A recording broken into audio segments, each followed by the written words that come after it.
Assalamualaikum warahmatullah.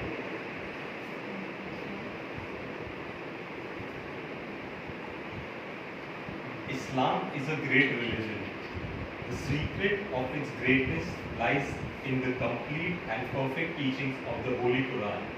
And in fact, that the founder of Islam, the Holy Prophet Muhammad, peace and blessings of Allah be upon him, practiced these teachings to the fullest extent.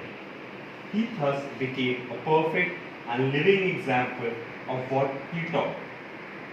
The deep and unbreakable relationship between his practice and teachings left an inedible impression on his companions.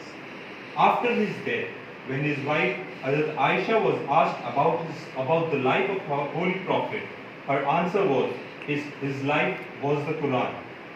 There was no contradiction between his word and the word of God. His revelation was pure without the least reflection of his personal desires. The Holy Quran bears this testimony about him. He does not say anything from his own self. All his sayings are in accordance to the divine revelation. Chapter 53, Al-Najma, verses 4 and 5. Today, I am going to talk about a short selection of a hadith that is traditions regarding the life and actions and sayings of our Holy Prophet. Intentions and actions. Umar Raziyallahu Ta'ala anhu, while addressing his people, said, I heard the Holy Prophet say, deeds are determined by intentions alone.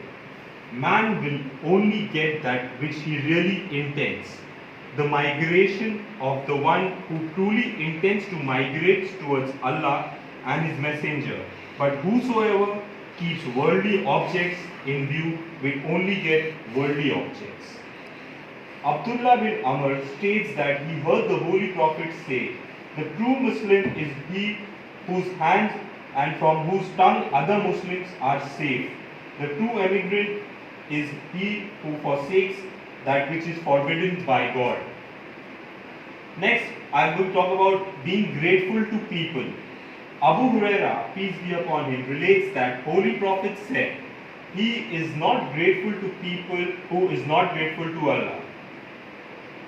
And next is kindness towards the weak. Abu Huraira, peace be upon him, relates that the Holy Prophet said that there are some people who look shabby with disheveled, dusty hair. Doors are closed upon them in disdain. Yet they have a station with their God, so that when they swear by Him, He makes their words come true. Abu Danda, peace be upon him, relates that he heard Prophet Muhammad say, seek me in the midst of the weak and the poor. Verily you are sustained and supported by their labor.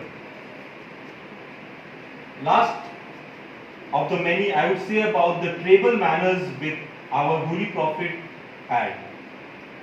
Hazrat Aisha relates that whenever one of you began to eat, whenever our Holy Prophet began to eat, he should first say, in the name of Allah the Exalted.